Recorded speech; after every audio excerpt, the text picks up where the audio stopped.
Hello friends, welcome you all. आज हम Vision IAS के फर्स्ट एंड सेकेंड अगस्त वाले डेली करंट अफेयर्स डिस्कस करेंगे।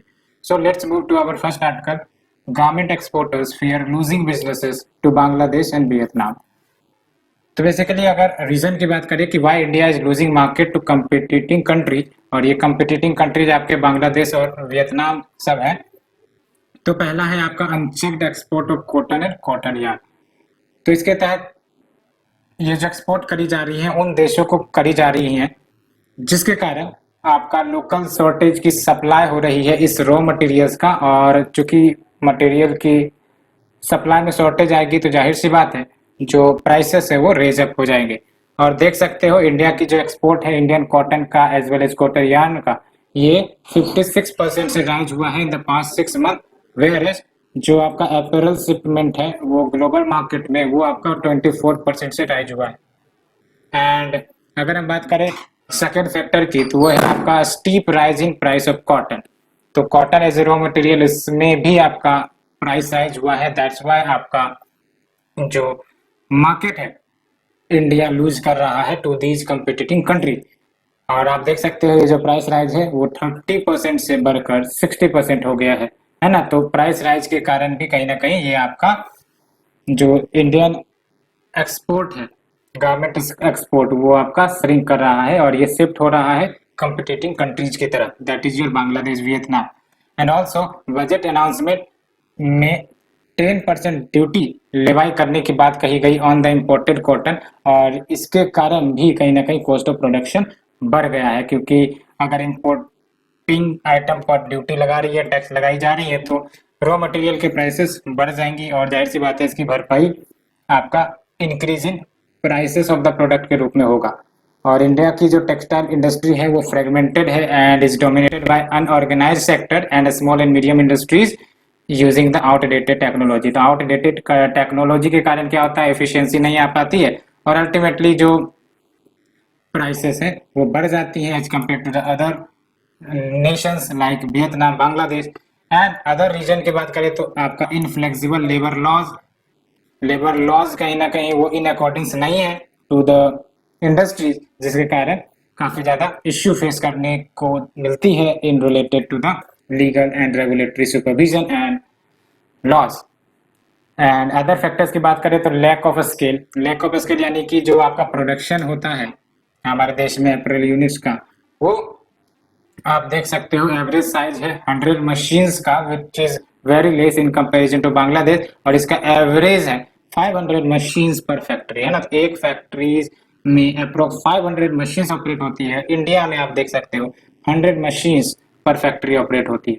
रिसेंट इनिशिएटिव जो ली गई हैं देख सकते हो, technology upgradation fund scheme TUFS and scheme for integrated textile park SITP, amended technology upgradation fund scheme for textile industry and technology mission for technical textiles, ये भी ली गई है, and integrated processing development scheme। ये सब कुछ scheme है। और आप देख सकते हो Bangladesh second largest apparel exporter China के बाद बन गया है ऑल ओवर वर्ल्ड में। एंड वियतनाम का एक्सपोर्ट आपका अप्रोक्स 240% राइज हुआ है इन द पास्ट 8 ईयर्स। तो ये भी एक आपका एग्जाम्पल है जो दिखा रही है कि ये जो आपके साउथ ईस्ट एशियन नेशन है और जो आपके बांग्लादेश है वो हमारी मार्केट जो है वो किनके तरफ शिफ्ट हो रही है, इनके प्रोडक्ट्स के तरफ शिफ्ट हो रही है, that is your Bangladesh and Vietnam. So ये हमने डिस्कस किया basically this article. Let's move to the second article. Map के लिए आप बांग्लादेश के साथ जो जो हमारी स्टेट टच करती है उसके बारे में आपको पता होना चाहिए। अलोंग विद वियतनाम किसके किसके साथ बॉर्डर शेयर करता है वो पता होना चाहिए, सो दैट मैप के क्वेश्चन आए तो आपका क्लियर हो जाए। यहाँ से क्वेश्चन निकल सकते हैं मैप बेस्ड क्वेश्चन। और ये डाटा याद रखनी है, Bangladesh second largest apparel exporter है आफ्टर चाइना, ये याद रखनी है। Next is your centre introduces guideline to provide framework for sharing biological data and this is first of its kind biotech pride means promotion of research and innovation through data exchange guidelines। और इसका objective basically to provide a framework and guiding principle so that facilitate करी जा सके as well as enable करी जा सके sharing and exchange of biological knowledge information and data. और ये इम्प्लीमेंट करी जाएंगी via Indian biological data centre के थ्रू, जो आपका फर्स्ट नेशनल रिपोजिटरी होगा for life sciences data in India. और इनको टास्क दी गई हैं कि ये आर्काइव करेंगे all public funded life science data जो जनरेट किए जाते हैं नेशनल लेवल पर, and other existing data sets and data centres, इसको भी ब्रिज किया जाएगा to this IBDC which will be called Biogrid. Significance की बात करें तो इसका सिग्निफिकेंस ये होगा कि इसकी मदद से हार्मोनाइज, सिनर्जाइज एंड इनकरेज की जा सकेंगे डाटा शेयरिंग को for research, analysis and to promote scientific work. And इसमें आपका जो मॉलिक्यूलर एंड बायोलॉजिकल प्रोसेस को लेकर अंडरस्टैंडिंग है उसमें भी बढ़ोतरी देखने को मिलेगी, सो दैट कंट्रीब्यूट करी जा सके to the fundamental research on human health, agriculture, animal husbandry etcetera. Foster progress by building on previous research, है ना, तो ऑलरेडी जो प्रीवियस रिसर्च किए जा रहे हैं उसमें ये योगदान कर सकता है ना, by providing additional information and avoiding duplication and wasteful expenditure of resources on the research. तो ये सब सिग्निफिकेंस होंगे, avoiding duplication and wasteful expenditure on resources, foster progress by building on previous research to harmonize, synergize and encourage data sharing. Other major digital repositories जो भारत में है, we have the National Digital Library of India, Traditional Knowledge Digital Library, National Digital Repository for Museum of India, शोध गंगा, ये आपने सुना होगा, National Science Digital Library। और ये जो गाइडलाइन है being formulated by Department of Biotechnology, जो इन कन्फॉर्मिटी होगी to the principles of national data sharing and accessibility policy, so that जो प्राइवेसी है, कॉन्फिडेंशियलिटी है, क्वालिटी है बायोलॉजिकल डाटा का, उसे प्रोटेक्ट किया जा सके। Next is your simplified patent and copyright registration, वो कहीं ना कहीं हेल्प कर रही है भारत को बिकम इनोवेशन हब। तो जो रिसेंट इनिशिएटिव लिए गए हैं to bolster the ecosystem of patent, design, trademark, वो आप देख सकते हो। पहला है आपका simplified and streamlined intellectual property process, जिसमें री इंजीनियरिंग रजिस्ट्रेशन प्रोसेस की जा रही है, as well as shift to the digital mode, so that ease of filing and जो भी सर्विसेज ऑब्टेन करने हैं वो आसानी से ऑब्टेन किए जा सके। फॉर एग्जांपल, अभी जो एप्लीकेशन प्रोसेस किए जाते हैं ऑनलाइन से लेकर फिनिश तक, आपका every application process online from start to finish, ये इंपॉर्टेंट है, याद रखना है आपको मेंस के लिए। Every application process online from start to finish, hearing through video conferencing, है ना, तो ये सब डिजिटल टेक्नोलॉजी आपका किस प्रकार से स्ट्रेंथन कर रही है इनोवेशन हब को। और वो सबसे खास बात इसमें यह है कि अगर कोई पेटेंट के लिए एप्लीकेशन फाइल करेगा तो वो ऑनलाइन कर सकता है, और जो हियरिंग होगी वो वीडियो कॉन्फ्रेंसिंग के माध्यम से हो सकती है, तो टाइम लैप्स कम होगा और ट्रांसपेरेंसी भी रहेगी, है ना, और अकाउंटेबिलिटी भी देखने को मिलेगी। And एक्सपीडिटेड examination system of patents, ये भी लाया गया है ना, इसके तहत स्पेशल केयर दिया जाता है to expedite examination of patents filed specially for application by the startups, women entrepreneurs. और इससे बेनिफिट क्या होगा, तो पेटेंट ग्रांट्स आपको विद इन ए ईयर मिल जाएंगे, अदरवाइज ऑन एवरेज 3 से 4 ईयर लगते हैं एप्लीकेशन को पेटेंट ग्रांट करवाने में।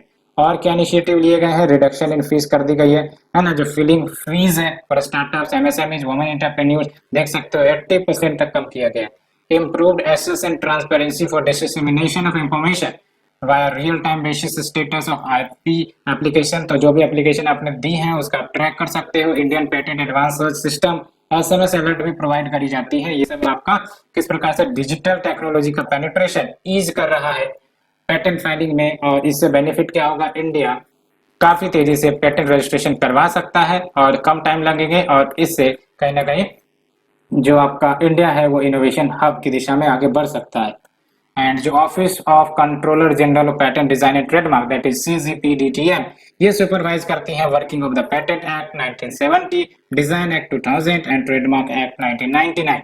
एंड ये फंक्शन करती है, याद रखना है, department of promotion of industry and internal trade which comes under ministry of commerce and industry.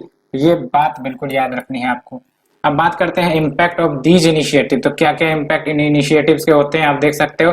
India sees 4-fold increase in patent and trademark registration during the last 5 years, तो पिछले 5 सालों में इंडिया में 4-fold इंक्रीज, आप समझ सकते हो 4 times increment देखने को मिला है पेटेंट एंड ट्रेडमार्क रजिस्ट्रेशन में इन द लास्ट 5 year। और इंडिया की रैंकिंग जो है आपका ग्लोबल इनोवेशन इंडेक्स में 48 पोजीशन 2020 में, ये शिफ्ट हो गई 81 पोजीशन से जो आपका 2015-16 में था, तो काफी अच्छा शिफ्ट देखने को मिला है। 48 प्लस 58, 68, 78, अप्रोक्स 32 के आसपास रैंकिंग इंप्रूवमेंट आप समझ सकते हुआ है। और GII की बात करें यानी कि ग्लोबल इनोवेशन इंडेक्स, ये वर्ल्ड इंटेलेक्चुअल प्रॉपर्टी ऑर्गेनाइजेशन के द्वारा रिलीज की जाती है, इसको रट लेना है, world intellectual property organisation, that is your विपो। Next is your India takes over United Nation security council presidency for अगस्त। तो ये भारत की पहली प्रेसिडेंसी होगी यूएनएससी में ड्यूरिंग इट्स 2021-22 टेन्यूर। और इंडिया का जो 2 ईयर टेन्यूर है as a non permanent member, ये जनवरी 121 से ही शुरू हो गई थी, और ये आपका भारत का 8th टेन्यूर होगा as non permanent member in the UNSC. याद रखना है आपको, टोटल मिलाकर up to 21-22 total 8 tenure preside किया है भारत के द्वारा एज नॉन परमानेंट मेंबर के रूप में, है ना। तो ये जो प्रेसिडेंसी है यूएनएससी की, ये रोटेट करती है मंथली बेसिस पर among each of the 15 members। याद रखना है, तो प्रेसिडेंसी रोटेट करती है आपका मंथली बेसिस पर, ठीक है। और परमानेंट और जो आपके नॉन परमानेंट मेंबर होते हैं वो 2 साल के लिए चुने जाते हैं रोटेशनल बेसिस पर। तो 2021-22 जो कि आपका 2 साल का पीरियड है, ये में इसमें आपका इंडिया को चुना गया था, है ना। तो ये टोटल अब तक भारत का 8 टेन्यूर हो गया है as non permanent member in the UNSC. और ये जो प्रेसिडेंसी है यूएनएससी की, ये रोटेट करते हैं मंथली बेसिस पर around each of the 15 member में 10 नॉन परमानेंट मेंबर हो गए, 5 परमानेंट मेंबर हो गए, है ना। और ये कैसे रोटेट करते हैं, तो इंग्लिश अल्फाबेटिकल ऑर्डर में, है ना। जिसका नाम ए से पहले आएगा तो वो ए आएंगे, फिर बी, फिर सी, फिर डी, ऐसे करके।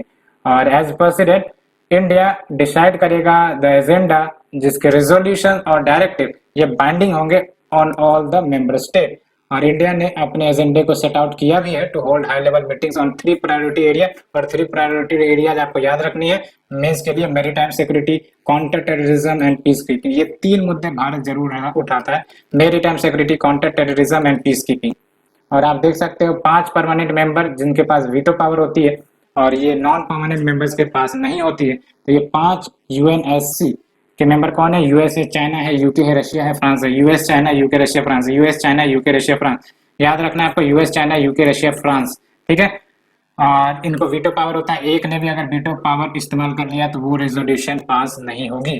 10 नॉन परमानेंट मेंबर में देख सकते हो जिनका वीटो पावर नहीं है। तो अफ्रीका से आपके 2 हैं, एशिया से आपके 3 है, लैटिन अमेरिका एंड कैरिबियन को मिला दो तो आपके 2 हैं, वेस्टर्न यूरोप से आपके 2 हैं, और ईस्टर्न यूरोप से 1 है, और China, France, Russia, UK, US यहाँ आपके परमानेंट मेंबर आ जाते हैं, ठीक है। And each year the general assembly elects 5 non permanent member. हर एक साल होते हैं लेकिन वो 2 ईयर टर्म के लिए चुने जाते हैं बाय 2/3 मेजोरिटी, ये याद रखना। और जैसा कि यहाँ पे बताया, 5 from America, African and Asian state, 1 from eastern Europe state, 2 from Latin American state, 2 from western Europe and other state. And other initiatives की बात करें जो इंडिया उठा सकता है, तो इंडिया ऑल्सो एक्सपेक्ट्स कि वो mobile app that is unite aware वो डिप्लॉय कर सकती हैं, जो प्रोवाइड करेंगे terrain information and improved situational awareness for the peacekeeper. And UNSC की बात करें तो ये आपका one of the principal organization है यूनाइटेड नेशन का। टोटल 6 प्रिंसिपल ऑर्गेनाइजेशन होते हैं और ये आपका one of the principal organization है। प्राइमरी रिस्पॉन्सिबिलिटी इनकी maintaining international peace and security.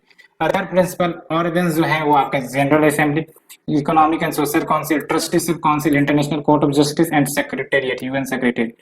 और आपको याद रखना है कि एक्सेप्ट आपका जो इंटरनेशनल कोर्ट ऑफ जस्टिस है जिसका हेडक्वार्टर आपका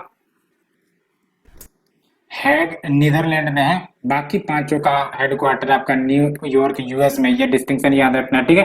and India has been campaigning for a permanent seat at the UNSC along with Germany, Japan, Brazil, जिसको G4 कहते हैं, ठीक है। तो India has been campaigning for permanent seat at the UNSC along with Germany, Japan and Brazil. तो Germany, Japan, Brazil ये सब चाहते हैं कि परमानेंट सीट इन्हें मिले। तो आपको याद रखना है G4 में आपका इनफॉर्मल ग्रुप है बेसिकली जो यूएनएससी में इंटर करना चाहती है एज ए परमानेंट मेंबर। तो इसमें आपका जर्मनी है, जापान है, ब्राजील है, एक इंडिया है, ठीक है।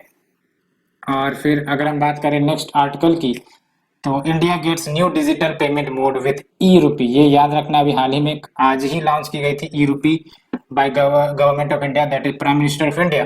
तो ई रूपी आपका electronic voucher based digital payment system होगा और ये पर्सन स्पेसिफिक होंगे और पर्पज स्पेसिफिक पेमेंट सिस्टम। याद रखना, पर्सन स्पेसिफिक यानी कि ईच पर्सन के लिए यूनिक होगा और पर्पज स्पेसिफिक यानी कि ईच पर्पज के लिए यूनिक होगा। एंड ये जो वाउचर होंगे जैसे आपका ई गिफ्ट कार्ड्स होते हैं उस वे में आएंगे, जो प्रीपेड होंगे, याद रखना प्रीपेड इन नेचर, यानी कि इसमें आप पैसे भराओ उसके बाद यूज करो। एंड जो कोड होंगे कार्ड्स की वो शेयर करी जा सकती हैं आइदर वाया एसएमएस या फिर क्यूआर कोड, है ना, तो इसको शेयर किया जा सकता है क्यूआर कोड की मदद से या फिर एसएमएस की मदद से। और ई रूपी आपका backed by existing Indian rupee as an underline asset, ठीक है, तो ये याद रखना ई रूपी आपका एग्जिस्टिंग इंडियन रूपी से बैक्ड होगा, यानी कि इसके पीछे आपका अंडरलाइंग एसेट इंडियन रूपी होगा। And it's specificity of purpose makes it different from A virtual currency. And ये आपका वाउचर बेस्ड पेमेंट सिस्टम की दिशा में एक उठाया गया कदम कह सकते हो। और याद रखना है e rupee is not a platform, ये प्लेटफॉर्म नहीं है, और इसे डेवलप किया गया है सिमिलर टू एनपीसीआई एंड जो आपके national payment corporation of India है उनके ही द्वारा डेवलप किया गया है, जो यूपीआई भी ऑपरेट करती है ऑन इट्स यूपीआई प्लेटफॉर्म, और in collaboration with department of financial services, ministry of health and family welfare and national health authority. Significance क्या होगा आपका, तो ये प्रीपेड इन नेचर है तो आपको टाइमली पेमेंट हो सकेगा सर्विस प्रोवाइडर को without involvement of any intermediary, है ना, तो कोई इंटरमीडिएटरी की जरूरत नहीं होगी because it is a prepaid, तो आराम से आप टाइमली पेमेंट कर सकते हो to the service provider. And no digital और बैंक प्रेजेंस रिक्वायर्ड, तो जैसे आप यूपीआई में डिजिटल बैंक प्रेजेंस चाहिए, इसमें कोई डिजिटल या बैंक प्रेजेंस रिक्वायर नहीं है। कंज्यूमर रिडीमिंग द वाउचर, उनके कोई डिजिटल पेमेंट ऐप हो भी ना हो भी कोई फर्क नहीं पड़ता, या फिर बैंक अकाउंट हो या ना हो कोई फर्क नहीं पड़ता, ये इंपॉर्टेंट फीचर है। Ensures leak proof delivery of various welfare services and corporates can issue these vouchers for their employees as well, और voucher redemption can be tracked by the issuer. तो ये हमने डिस्कस किया। Let's move to the shorter news. Assam and Nagaland ink agreement, अभी जो conflict आपने देखा था between the Assam and Nagaland along the border, तो इसी से आउटकम आपका निकल रहा है। तो to reduce tension along the border at two location, जो आपका देशोई वैली रिजर्व फॉरेस्ट है एंड शुरंगकोंग वैली है, इसी के आसपास आपका ये टेंशन अलोंग द बॉर्डर हुआ था, तो इसी को ध्यान में रखते हुए an agreement was signed to simultaneously withdraw security forces within the next 24 hours by both the state. And Assam and Nagaland की बात करें तो 434 किलोमीटर का बॉर्डर शेयर करता है ना, तो ये आपका देख सकते हो, ये असम है और ये आपका नागालैंड है, 434 किलोमीटर का बॉर्डर शेयर करता है। और देख लो ये आपका जो वैली है कुछ इंपॉर्टेंट लोकेशन है, लोंगलेंग, मोकोचुंग, वोखा, ये सब कुछ इंपॉर्टेंट लोकेशन है आपके नागालैंड में। और असम की बात करें तो देख लो गोलघाट, जोरहाट, शिव सागर, है ना, शिव सागर आइलैंड आपने सुना होगा। And also Nagaland and Assam shall monitor the area using drone, है ना, तो इन एरियाज को ड्रोन के माध्यम से मॉनिटर भी करेंगे, सैटेलाइट इमेजनरी के माध्यम से भी करेंगे टू मेंटेन द स्टेटस को, कि कोई बेसिकली मन मर्जी से फिर से टेंशन राइज करने ना दिया जाए। Next is your updated nationally determined contribution, ये काफी इंपॉर्टेंट है। ओनली 110 कंट्रीज जो पार्टी है पेरिस अकॉर्ड के, यानी कि पेरिस अकॉर्ड के पार्टीज तो और भी नेशन है, लेकिन सिर्फ और सिर्फ 110 कंट्रीज इन्होंने सबमिट किया है अपने अपडेटेड एनडीसीज को for limiting their carbon emission. NDCs basically ये हर एक नेशन जो भी पार्टी है पेरिस अकॉर्ड के, ये बताती हैं कि आने वाले समय में क्या इनिशिएटिव लेंगे जिससे जो आपका कार्बन इमिशन है वो कम किया जाएगा। और आप देख सकते हो इसी में आपका चाइना और इंडिया ने इस यूएन डेडलाइन को मिस कर दिया है और इन्होंने अभी अपडेटेड एनडीसी नहीं डाले।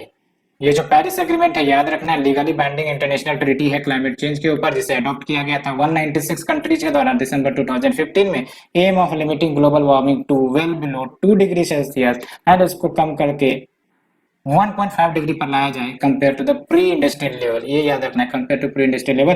And under the accord every participating country originally had until the end of 2020 to submit new or updated NDC. Next is your Reserve Bank of India Digital Payment Index RBI DPI, तो जो composite RBI DPI index है ये आपका 207.84 से बढ़कर 270.59 बढ़ गया है मार्च 2021 में, और ये डेमोन्स्ट्रेट करता है rapid adoption and deepening of digital payment across the country in recent year. तो जो आरबीआई आरडीपीआई है, दैट इज आरबीआई का जो डिजिटल पेमेंट इंडेक्स है, याद रखना है आरबीआई ही रिलीज करती है डिजिटल पेमेंट इंडेक्स, और ये 1 जनवरी 2021 को लॉन्च किया गया था, जिसमें आपका मार्च 2018 बेस ईयर लिया जाता है। याद रखना है आपको मार्च 2018 बेस ईयर लिया जाता है। 5 ब्रॉड पैरामीटर्स पर ये आपका डीपीआई गवर्न होता है ना, तो पेमेंट इनेबलर इसका वेटेज आपका 25% है। पेमेंट इंफ्रास्ट्रक्चर जिसमें आपका डिमांड साइड फैक्टर होता है 10% वेटेज है। Payment infrastructure supply side factor है 15% वेटेज है। पेमेंट परफॉर्मेंस 45% वेटेज है। कंज्यूमर सेंट्रिसिटी 5% वेटेज है। याद रखना है आपको, payment enabler, payment infrastructure, demand side, payment infrastructure, supply side, payment performance, consumer centricity, payment performance का सबसे ज्यादा वेटेज है। और आप देख सकते हो बेस ईयर जो आपका मार्च 2028 को लिया गया था, यहाँ पर आपको 100 बेसिकली बेस माना गया था। 2019 में आपका 153.47 बढ़कर देख सकते हो स्टीडली बढ़ता ही जा रहा था, लेकिन मार्च 2020 से सितंबर 2020 में कहीं ना कहीं इसमें भी आपको बढ़ता ही दिख रहा है। तो स्टीडली राइज हुआ है आपका डीपीआई इंडेक्स में सिंस 2018, तो ये याद रखना है आपको। Next is your hunger hotspot. तो FAO यानी कि फूड एंड एग्रीकल्चर ऑर्गेनाइजेशन जो यूनाइटेड नेशन का है एंड वर्ल्ड फूड प्रोग्राम, इन्होंने चेतावनी दी है कि जो 23 कंट्रीज है वहां पर एक्यूट फूड इनसिक्योरिटी अकर कर सकती है, उसके कारण कंडीशन और ज्यादा खराब हो सकता है। कारण क्या बताई गई हैं, तो conflict in this region, climatic extremes, economic shocks, ये प्राइमरी ड्राइवर है एक्यूट फूड इनसिक्योरिटी के। And overall 41 million people worldwide ये रिस्क पर है ऑफ फॉलिंग इनटू फेमाइन और फेमाइन लाइक कंडीशन अनलेस इनको immediate life and livelihood saving assistance ना दिया जाए। तो इथोपिया और मदगास्कर ये world's newest highest alert hunger hotspot है। तो आने वाले समय में इनके यहाँ हंगर जैसी सिचुएशन काफी ज्यादा खराब होने वाली है। और आपको पता है मदगास्कर इज फेमस फॉर जो आपका drought prone areas, climate change का इफेक्ट यहाँ ज्यादा पड़ रहा है as well as in Ethiopia as well. India is not one of the top hotspot, ये याद रखना प्रीलिम्स के लिए ना। तो हंगर हॉटस्पॉट में इथोपिया मदगास्कर है, न्यूएस्ट एडिशन हुआ है, लेकिन इंडिया नहीं है। Next is your crime incident report system. तो basically in an effort to fall rising payment gateway and banking related fraud, आप देख सकते हो कितनी तेजी से banking related fraud, payment gateway से रिलेटेड इश्यू आ रही है। तो बेंगलुरु पुलिस ने लॉन्च किया है new platform called crime incident report, रट लेना है आपको, ठीक है, बेंगलुरु पुलिस के द्वारा। और ये आपका अवेलेबल है पुलिस हेल्पलाइन 112, और ये सिस्टम वर्क करती है through tie up of RBI and banks with the police and court. और जैसे ही फ्रॉड रिपोर्ट करी जाएंगी इंडिविजुअल्स के द्वारा और इंडिविजुअल एग्री करता है तो डिटेल्स, तो कंप्लेंट उसको ट्रीट किया जाएगा क्रिमिनल मिसलेनियस पिटीशन के रूप में, और तब आपको ये पुलिस को अलाउ करेगा कि वो इंटरफेयर कर सकती है and reclaim the money before the fraudster and if it is not withdrawn from the bank, ठीक है। Next is your Halam people. तो क्लासेस देखने को मिले हैं बिटवीन द ब्रू पीपल जो आपका कैस्को रिलीफ कैंप में रह रहे थे in Damcherra area in Tripura and Halam communities over the position of forest land in the area. तो ये जो एथनिकली हेलन कम्युनिटीज ये त्रिपुरा में जो अभी रहते हैं, ये कुकी चिन ट्राइब्स जो टिबेटो बर्मीज एथनिक ग्रुप के हैं उनसे ये बिलोंग करते हैं ना। तो टिबेटो बर्मीज एथनिक ग्रुप से ये बिलोंग करते हैं आपके Halam communities, and Halams are also known as Mila Kuki, though they are not at all cookies in terms of language, culture and living style. And as per census 2011, इनके जो population है आप देख सकते हो 57,210 distributed throughout Tripura. And ही लुक dance and Rai Balmani festival ये पॉपुलर है अमंग द हलैम्स। तो ये याद रखना है, ठीक है। तो ये हमने आज का डिस्कशन कंप्लीट किया, होप आप लोगों को पसंद आया होगा, और पसंद आ रही है तो प्लीज लाइक शेयर सब्सक्राइब जरूर करें friend. Thank you friend, thank you very much.